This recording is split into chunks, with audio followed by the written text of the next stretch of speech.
All right, here is a quick overview of the EBSCO Direct Link Builder. So because this is an EBSCO tool, we at Brenda can't offer too much help, but I can walk you through a little bit of it, orient you, and then if you have additional questions, I would encourage you to contact your EBSCO rep, or you can even go up here to support and submit a question form, and they'll be able to walk you through it. So first thing to do, right here in interface, you want to select Prenda from the list, Prenda Code Club right there. And then next, you want to put in your authentication parameters.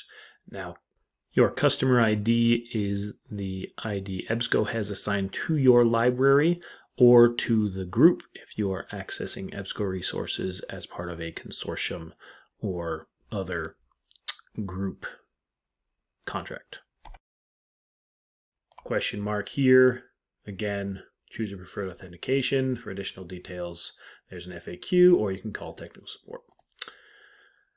Choose which one of those you want. If you're using a proxy server, you can enter that here. There's a little instruction. If you have a lot of EBSCO resources, chances are your IT guy or your web guy or gal know this process, and they can take care of most of these nitty-gritty details. Down here, this is authentication. Again, this is how your patrons are going to show that they have the right to access this resource. Again, if you've got a lot of EBSCO resources, this is probably a pretty standard setup that someone in the organization is going to be familiar with.